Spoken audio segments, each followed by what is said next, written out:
Ky emision mundësohet nga Këshilli i Bashkësisë Islame Prishtinë.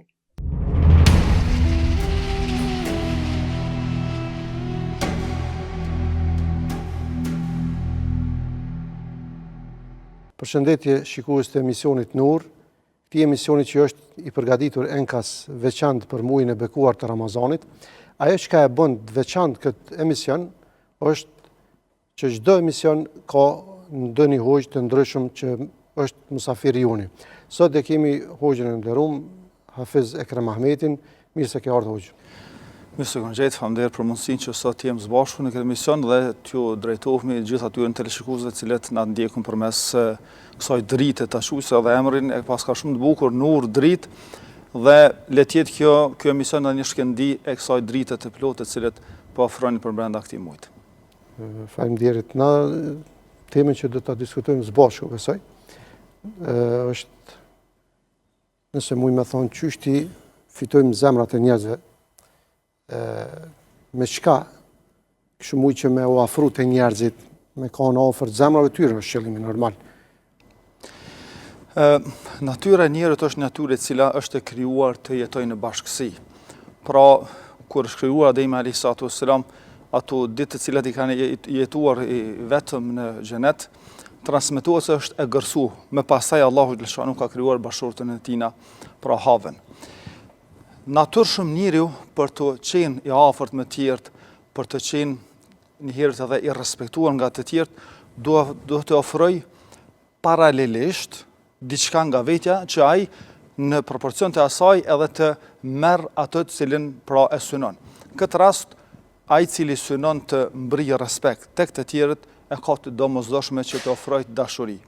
Pra, në Kur'an është përmendur edhe puna e mirë, por para kësaj i është përmendur dashuria. Thot Zoti në Kur'an, thuaj atyre nëse doni Allahun edhe të dërguarin e tij alayhis salatu wassalam, atëherë bëni punë të mira. Saktësisht është përkufizuar që drejt asoj pune të mirë duhet t'i parapris me një bindje, me një dashuri ndaj të Madhit Zot. Dhe në atë moment njeriu e merr si me thonë edhe atë frytin e asaj dashurie.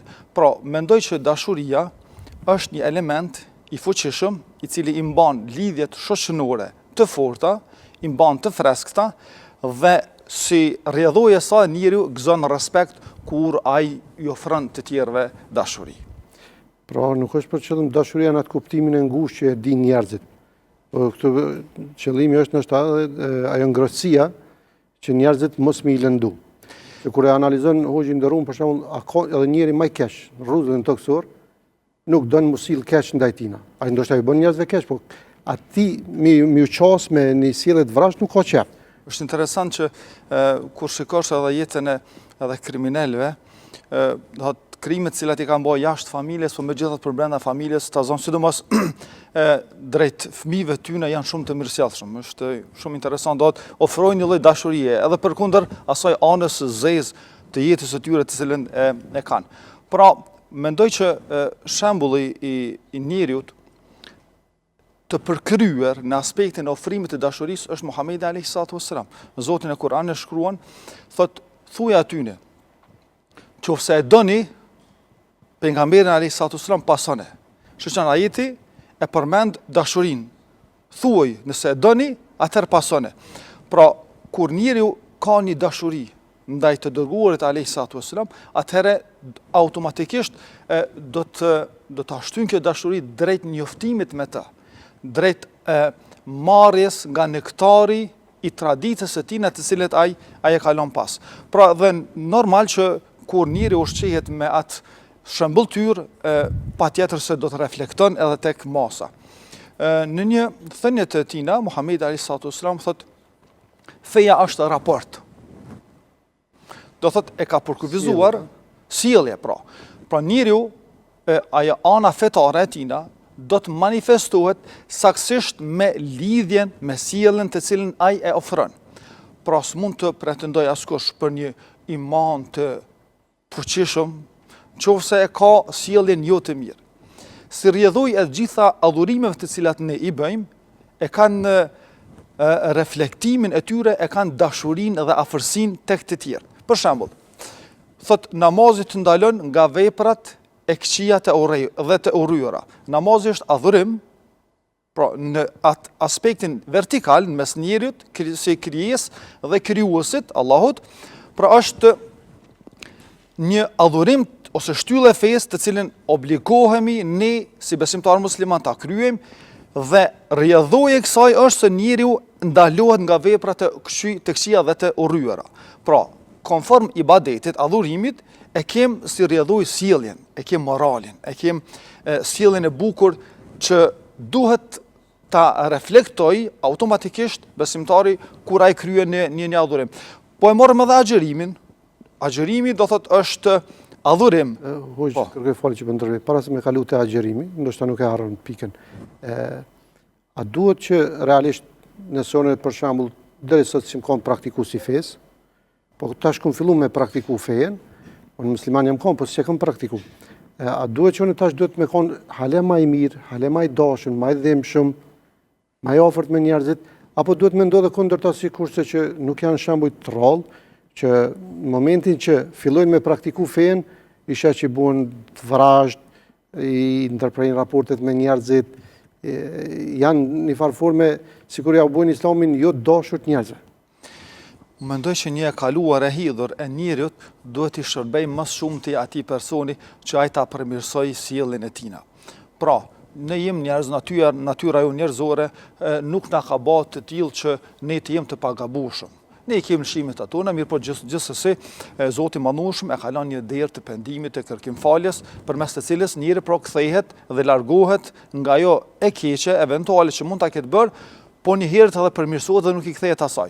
Pra, në momentin kur dikush nuk ka qenë fetar, nuk ka qenë praktikues i mësimeve fetare, atëherë kjo praktik e re, ta quajë në jetën e tina, duhet të jetë shembulli më i mirë dhe më i afërt që ky njeri të reflektoj bukur në mesin ku ai ka jetuar deri më tani, mirë po tash me tipar dhe me sjellje të cilën nuk i ka pasur më herët. Pra saktësisht ana fetare e jon duhet të jetë një mundësi dhe një herët një dashuri ndaj të tjerëve që ato lëshimet të cilat ne i kem bë mos shkon dikush t'i bën. Pra me burtësi dhe urtësi do duhet që t'i këshillojmë dhe një herë ty ta quaj kështu nëse kam të drejtat eksperiencën tonë jo të mirë, në ato ditë ose vite të jetës, do t'ishte mirë që ne t'ju japim shembull atyre që mos t'kalojmë, mos birë në një sprovë, në një sfidë, të cilin kam ra unë, ndoshta me dije, ndoshta edhe pa dije. Unë mendoj që në shumicën e rasteve njeriu është armik i asaj të cilës nuk e njeh. Pra, kur ki njohuri për mësimet të cilat Zoti Madhërisht i ka ofruar njerëzit, atëherë besoj që kjo është ai thesari më i mirë dhe më i pasur që posedon një njeri në karakterin e tina. Dhe ky thesar i imanit, i besimit, duhet të reflektoj në mesin ku jeton. Dhe ky reflektim duhet të jetë sjellja e mirë, dashuria, butësia, afërsia me tjerë të cilën ai duhet çdo herë ta ketë me ta. Transmetohet se Muhamedi alayhi salatu wassalam erdhi një njeri duke qenë pranë në xhami dhe e shtrëngon atë shumë pra për rrobave të tina, saqë tregohet sahabë i kanë vrejt shenjat në qafën e tij atë shumë që është shtrëngu nga ky person, i cili kishte ardhur të kërkon pasuri. Mirë po, ajo çka është më interesante është sjellja e Muhamedit alayhi salatu wassalam. Ja çka thot? Ky thot: "O Muhammed, më jep pasuri." Muhamedi alayhi salatu wassalam i thot: "Çfarë kemi?" Thot: "Wallahi kem disa, pra nga ajo ai thesari i shtetit ta qushtu, dhe atëherë tha jepja krejt çka ka aty." Ky njeri u step nga kjo sjellje e mirë Muhamedi alayhis salam dhe kur u kthy tek populli vet, tha: "O njerëz, besoni këtij njerëz se ky po ju i jepke atë sa ju të doni." Pra, reflektimi ishte këtu, një sjellje jo e duhur ndaj të dërguarit alayhis salam, mirë po kthimi i saj në mënyrën më perfekte të mundshme. Pra me butësi, pa e ngrit zanin, pa e nënçmu, pa tentu të jep një këshill në atë moment, por i jep kërkesën e tina dhe i përgjigjet në mënyrën më të mirë, me sjelljen më të mirë të mundshme, që është dinte ai alayhi salatu wassalam. Pra, reflektimi jon i dashurisë tek tjerët do të jetë një mundësi që edhe ata të afrohen tek Zoti më shumë. Këto deshta me shtru si pyetje. A tregohet ndonjë rast që për shembull dikush e ka pranuar Islamin, qoftë nga pejgamberi alayhis salam, qoftë prej shokëve të pejgamberit, pse i ka pa forma qysh janë fal, edhe kjo i ka bërë që ata mu bu musliman. Apo ka diçka tjetër? Më kujtohet emri i tij më ka dalë nga koka, është një general i ushtrisë amerikane i cili në ditët e Ramazanit po e hap televizionin dhe po e sheh radhitën e safave. Për një moment, po është një rubrik e fillimit të Ramazanit dhe imami në namaz taravive thot drejtoni dhe plotësoni safat. Kur e sheh për 10 sekonda, ata miliona njerëz për rreth Shabës i rradhitin safat edhe të gjithë lidhen pas imamit Allahu Akbar. Edhe kjo radhitje kaq e shpejt, kaq perfekte, pra duke i përgjigjur, pa kur farë trysnie, e shtyn këtë njeri që të lexojë më tepër rreth namazit, rreth lutjeve, rreth adhurimeve që i bën besimtar musliman. Edhe ai automatikisht e jep këtë përgjigje. Thot, jam prej generalëve më strikt, se dihet që në ushtri ka disiplinë të rrept, përndryshe nuk do të ishte edhe ushtri.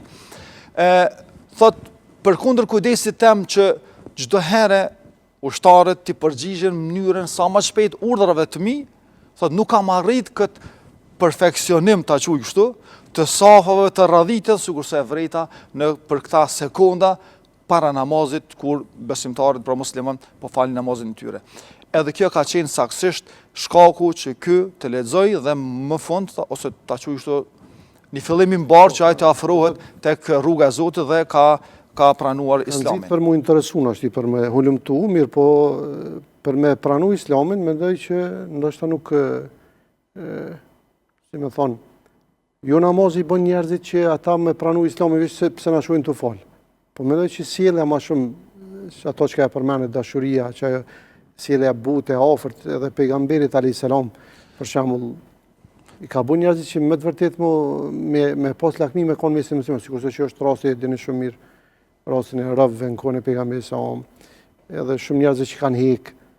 Ata do të thotë kur e kanë pas që s'kan dallu kategori shtresat e muslimanët, jo sikur të ata pronari, zotnia u konë shtresë që s'ka pranu me hangër, me ul, me nejt, me rëbrit, ndërsa të muslimanët ka qenë e kundërta.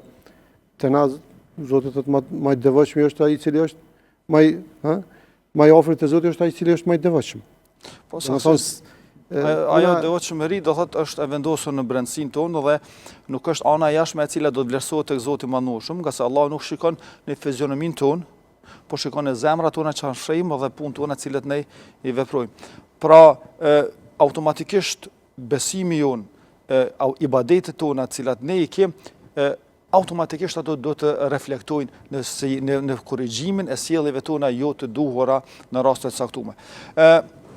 Më kujtohet shumë mirë, do thotë një prej rasteve në kohën e Muhamedit alayhis salam, kur vjen një njeri mirë po aq shumë i folën kundër Muhamedit alayhis salam, saqë njëri detyrohet të vendos pambuk në veshët e tina me qëllim që mos ndëgjoj se çfarë i flet Muhamedi alayhis salam. Mirë po gjatë rrugës, thot po jam një njeri i mençur. E di çka është e vërteta, e di çka është gënjeshtra. Dhe i largon ata tamponet që nga veshët e tina dhe afrohet te Muhamedi alayhis salam. Bisedon me të, çan hall me të, dërtohet me të, e vren buzëqeshin e tina, e vren bisedën e tina, ëmbëlsinë e fjalëve të cilat ai fliste. Edhe ai detyrimisht e bëri që të pranoj të hyjë në Islam vetëm për shkak të sjelljes së tij. Më kujtohet shumë mirë kur emigroi nga Mekka në Medinë, Muhamedi alayhis salam, kur posa arritën në Medinë, ju drejtua të gjithë atyre që ishin prezent. O ju njerëz, shikoni, e bëri këtë thirrje, o ju njerëz, nuk tha o ju musliman. Nga se në Medinë në atë kohë kishte edhe të besimeve të tjera të cilët jetonin për brenda shoqërisë medinase. O ju njerëz, përhapeni selamin. Pra përshëndetni njëri tjetrin me selam. Pse? Se selami e shton dashurinë. Treguohet shokët e Muhamedit alayhis salam dilin në rrugë dhe përshëndetjen në tregje, në vende ku mblidhshin të tjerët, pra ti përshëndetni njëri tjetrin me selam, se aty kuptohet që ka edhe një shpërblim, pra sikur themi selamu aleikum, kemi 10 sevape, wa rahmetullah nëse ja shtojmë edhe 10 tjera, wa barakatuhu kuptohet edhe 10 tjera. Pra, përhapëni selamin, pra përshëndetuni me njëri tjetrin. Dhe vazhdon porosia e dytë, thot, dhe ushqeni ata të cilët ka nevojë. Pra, përshëndetuni, ushqeni nevojtarët dhe faluni natën kur të tjerët janë të fjetur. Do të hyni në xhenet pra me selam, me paqe. Shikoni, pra mas pari përshëndetja, pastaj ushqimi, ndihma, shërbimi që ja bën të tjerëve.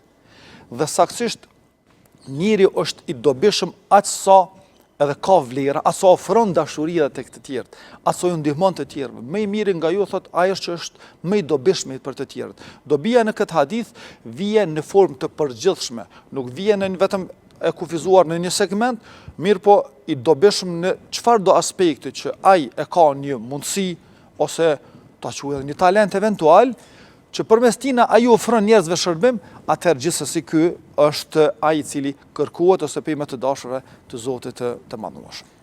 Përmendet punën e selamit, edhe porosia e parë pejgamberi son kur ka hyrë në Medinë, pra që ka përdor, shpërndanë selamin, paqen.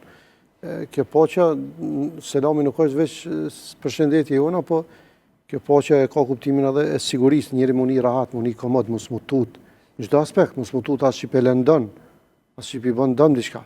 Edhe këtë kuptim besoj që kemi nevojë ne si shoqëri me kuptu se kanë ardhur dikush pe llogari që kjo shprehje s'është e jonja. Arab nuk e kanë njohur këtë përshëndetje më herët. Edhe kanë me 10 përshëndetje nga mëngjesi deri në drej, kanë 10 përshëndetje të ndryshme. Pra, selami është paqe, është dashuri, është siguri, është ofrim e asaj, ose me thonë kështu, gjithçka që është e imja, është edhe e jotja. Ajo që është e jotja, është edhe e imja. Kujdesi ime ndaj vetes time është i njëjtë, do të jetë i njëjtë sikurse kujdesi ndaj teje. Pra çdo gjë të cilën unë kujdesem për veten time, do të kujdesem edhe për ty. Pra janë këtu elementet të cilat i ngërthen kjo fjalë selam. Qysh me kultivu dashurinë? Është diçka që fitohet, po dhe mundet të më hup. Çdo gjë në këtë dunja, kur ne e kërkojmë, ajo na shtyn në një angazhim, ose si them, ambicjet tona duhet të rriten kur diçka e kemi në një sasi të caktuar dhe dojnë ta shtojnë sasinë e saj, atëherë ne vetëm këtu do të kemi konsideruar një element që mos na pëlqen vetë, me thonë se kena mri në një stad të caktuar dhe na s'kem nevojë për asgjë tjetër. Kjo vetkënaësia është shkatërruesi më i madh i aspiratave njerëzore. Kur njerëzit e shohin veten, ka mri në një tazam, në një post caktuar ose në një pozitë caktuar, ose ka përfundu një shkollim të caktuar, pra në momentin që ai vetë kënaqet, atëherë ato ai ka dështu. Dhe qofse ne synojmë të shtojmë dashurinë, unë këtu s'pari do ta përmendi një rast në kohën e Muhamedit alayhis salam. Në brenda familjes tij se si ai vepronte. Për shembull, vajzat e tina sa herë që hynin në shtëpi, ai kur nuk i printe ulun. Pa nuk printe ulun ato me hy shtëpi, po ngritej në kam për to. Bile ka transmetime se i puthte edhe në ballë. Kur ka qenë një prej... Sot për shembull, hin fëmia në shtëpi, ose kundërta, hin prindi, për shembull fëmia nuk lëviz venin, ose as se përshëndet, as si thot au lodha, që shkalove. Do të thot prindi, realisht prindi e ka prit fëmijën në qatë formë, sikur pejgamberi sa vajzat e veta. Realisht, për të ditë fëmijët tonë se si të sjellen edhe ata me neve, na duhet jem ata të partë të cilët i paraprim edukatës së tyre, me sjellje të bukur. Dhe sikurse e thamë edhe më herët që Muhamedi alayhis salam për shembull me përkryer njerëzor, të cilën Zoti shanu me shpallje ka dirigjuar, edhe e ka edhe ka kontrolluar sjelljen e tina, ku çdo gjë të cilën ai ka folur me fuqinë edhe rahmetin dhe mëshirën e Zotit hyjnore. Pra, sjellja e tij ndaj familjes ka qenë shumë e bukur. Pra, ai nëse shumë herë ka ndodhur raste që ka ardhur në shtëpi dhe s'ka gjetë ushqim. Ka thonë, a kemi diçka të hajmë sot? Vallai s'kem. Disa hurme, valla s'kem as ato. Ka thonë atëherë po agjeroj sot. E ka vazhduar ditë të tërën e ka agjeru. Pra, sile mirë me vajzat e tina. Sigur se e thash, i puthën e ballë, por edhe të tjerët. Transmetohet në një hadith Muhamedi a.s. I cili thoshte, kur hyni Sa'd ibn Waqqasi, ishte një prej sahabëve të mëdhaj. Edhe ju thatë gjithat atyre të tjerë veshove, tha ngrituni në kam, respektone parin tuaj. Pra Sa'di ishte një prej sahabëve që kishte një bagazh të madh, pra ishte një kalibri të madh, nuk ishte sikur se njerëz të thjesht. Dhe ai për ta respektu atë që e posedon të ky njeri, i detyroi të gjithë sahabët të ngriten sheh respektin ndaj Sa'dit. A është mirë që ne të kemi për brenda shtëpive tona një program? Nuk ka ndaluar me muçun sheh respekti për dikon. Jo, përkundrazi, është prej suneteve. Është prej suneteve kur dikush më i vjetër vjen hyn në shtëpi, atëherë duhet të respektohemi. E mos flasim për prindin.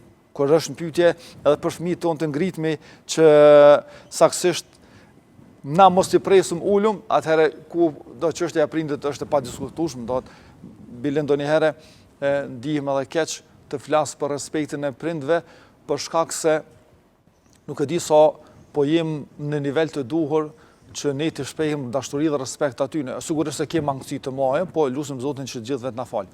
E do të ishte mirë që ne për brenda shtëpive tona të kemi një lloj programi të cilin ne e realizojmë e cili na shërben që ta kultivojmë dhe ta rrisim dashurinë për brenda familjes. Ramazani hoq tash mas veshim Ramazan. A ndihmon Ramazani që na me rrit dashurinë ndërmjet veti, me rrit lumturinë, raportet mi përmirësu? A është një shtytës? Ramazani, festat janë prej elementeve shumë të rëndësishme të cilat ne duhet i shfrytëzojmë që të afrohemi, po njëherë të shtojmë dashurinë mes njëri tjetrit. Shikoni, dynjaja të gjithë neve po na ndan, secilin e obligimet e veta. Po xhamia është ajo që po na bashkon. Ramazani po na bashkon. E vrejmë se në kohë të fyrit të gjithë anëtarët e familjes quhen së bashku për të hangur së fyr. Në kohë të iftarit të gjithë anëtarët e familjes janë për të bashkuar në sofrën e iftarit. Bile e vrejmë që edhe rrugët janë të zbrazura, nga se njerëzit janë bashkuar në sofrën e iftarit. Pra Ramazani e shton shumë dashurinë mes njerëzve. Vetëm shikoni vizitat, ftesat cilat i bëjmë gjatë muajit Ramazan, sigurisht që as parafërsisht nuk janë të njëjta me muajt e tjerë. Tash është normale që mos janë në atë sasinë e kërkuar ose të njëjtë me Ramazanin, mirë po nuk është normale që ne të shkëputim ato. Lidha farefisnore është një prej urdhave të Zotit e që është edhe një rrezik para saj në momente që ne nuk e ruajmë, nga se para urës së Siratit, pra në botën tjetër ka më dalë lidhja farefisnore dhe ajo do thotë o Zot, askush s'do të kalon këtë urë pa e marrë hakun, pa e marrë ato që unë e meritoj nga ky person.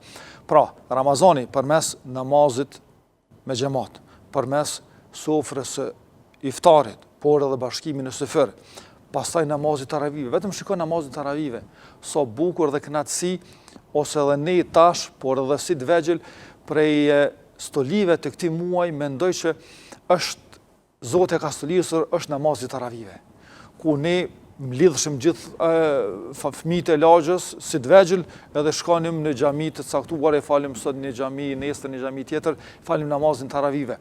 Dhe ato është një kënaqësi e veçantë. Dhe besoj që edhe tash, mund të them që edhe në xhamin tonë ka mjaftueshëm fëmijë ose prindë të cilët vinë me fëmijët e tyre që falin namazin taravive, bashkohen, përshëndetemi, duhemi dhe kjo dashuri të cilën ne po e rrisim gjatë këtij muaji duhet jetë e mjaftueshme deri në vitin e ardhshëm ose deri në Ramazanin e ardhshëm. Ajo çka deshta të them është që për brenda familjeve tona do të ishte mirë që të kemi disa pika kështu në mbrëmje të realizojmë. Për shembull, do të ishte mirë që ne në mbrëmje çdo herë të lexojmë një libër i cili na tregon për sjelljen, edukatën. Kështu do t'ja rekomandoja librin Nektari i Volosur i Xhenetit, një libër që fol për historinë e Muhamedit alayhis salam dhe sikur ne çdo natë lexojmë nga disa faqe, besoj që do të ishte një thesar i çmuar që ne do ta kultivonim për brenda shtëpive tona. Pastaj kur kthehemi në shtëpi, ti përshëndetim gjithë anëtarët e familjes, ti përqafojmë ata, kjo është ajo që e shton dashurinë. E treta, kur bim me flejt në gjumë, do të ishte mirë që fëmijët tonë, kur bim me flejt, të shkojmë edhe të puthim të gjithë secilin një nga një, se kjo e shton dashurinë. Dhe që e shton dashurinë, ndoshta isha një hoqë, e ke mundet ndoshta me kanë të kjo dhe takimi i fundit qaj, për shkak se ndodhë që njëri bjan me flejta nuk qohet. So njerëz që ne i njohim kanë rënë me flejt, mirë po sytë kanë qelë në botën tjetër. Kështu që është... Edhe atim që po thu se si dihet atin, ja vlen që ne të kemi një sjellje të mirë, do të ishte që ta jetojmë ditën e fundit. Pra një person t'i thua se o filan, sot është dita e fundit e jetës sate. Qysh mendoj qysh do të sillej çaj person. Po do të sillej duke buzëqesh, duke përshëndetë të tjerë, duke ofruar të tjerë. Me fjalë do të jepte maksimumin që ai unë sot u përshëndeta me juve, po e lani fjalë të mirë që thot populli, po e lani sjellje të mirë dhe i ka nga kjo dunjë. A është e lejume ose a bën mi thonë njëri që e dën, kuptimin e kini shok të mirë, ki raportet e mira me të e vlerëson shumë, edhe mi thonë që unë e du për hirë Zotit. S'kam kur far interesi, po du kështu pa kur far. A lejohet kjo? Ma kujtova një rast të një shokut të Muhamedit a.s. që ai po besendonte me të dërguarin e Allahut dhe i thotë oj dërguari i Zotit, filan shokun e du shumë. Muhamedi a.s. tha, ai ke treguar atina? Tha jo. Shokut. Po shokut. I tha shko dhe tregoj atin. Dhe thot shkova i tregova, i thash o filan, unë të du për hir të Zotit. Muhamedi a.s. ja mësoi edhe një fjalë shtesë. Kur dikush të thot të du për hir të Zotit, ktheja thuj të dasht ai për hir të secilit edhe ti më don. Pra të dasht Allahu për hir të secilit edhe ti më don mua. Siguri kjo i forcon në raport edhe më shumë, kur dikush për shembull të thotë që unë du, nëse ki ne para gjykim për të, nëse ki diçka në zemër, automatikisht ajo të bën që me hiq ato pe zemrës. Po në momentin që i tregon dikujt se du, atëherë automatikisht një njeri do të ninë afërsi tjetër dhe saktësisht eventualisht ato që do ta quaj paragjykimet ose keqkuptimet eventuale, nga se jemi njerëz, do të menjanohen. Bile në ditën e llogaridhënies, Zoti i Madhnueshëm do t'i thirrë, thot ku janë le të ngriten kam, ata cilët janë dashur për hir timen. Pra dashuria për hir të Zotit është një shpëtim. Pra dy persona janë dashur për hir të Zotit, por dhe janë dashur për hir të Zotit, këta persona do të jenë në xhenet me lejen e Zotit xhaleshanu. Pra dashuria është ajo që i ofron njeriu xhenetin, shpërblimin më të madh. Për këtë shkak edhe ne po diskutojmë na që aq më shumë dhe aq më bukur që ofrojmë dashurinë, aq më të shpërblyer dhe aq më të ngritur do të jemi tek Allahu. Është një formë metoda vetëm për me fitu zemrat e njerëzve. Vetë Zoti i thot pejgamberit alayhis salam, për shkak të rahmetit që zbriti në zemrën tonë, ti ishe i butë me ta, ti ishe koni i ashpër, i dhënshëm, kishin me të largu. Dhe thot pse janë konë gjendje shokët e pejgamberit sa me dhon shpirt për pejgamberin, mendoj që veç rezultati i kësaj ngrohtësisë dhe dashurisë që ja u ka ofruar pejgamberi sa. Është shumë e vërtetë që Zeid bin Harith ka qenë ky djalosh që është rritur në shtëpinë e pejgamberit alayhis salam. Historia e tina është pak më e gjatë, por do t'i bëj si e shkurt, është i vetmi sahabi i cili përmendet me emër në Kur'an. Kur lexojmë emrin e tina, ne marrim 30 sevape. Ai është në surën El-Ahzab. Ky djalosh në një sulm që ju bëhet familjes së tina, nxjinë të rob. Po flasim në kohën kur ende Muhamedi s.a.s. nuk ishte shpallje, nuk ishte pejgamber. Dhe në fund shitet në treg një kushëri nga kushërit e gruas pejgamberit s.a.s. i adhuron Hatijës, thotë le të shërbejnë ky djalosh. Dhe ky u rrit në shtëpinë e pejgamberit s.a.s. Më vonë prindi i tina dëgjon se ku gjendet djali. Edhe e merr vllahun e tij, saktësisht për të shku për të kërkuar, pra këtë djalosh ta kthej djalin e vet, birrin e vet ta kthej në shtëpi.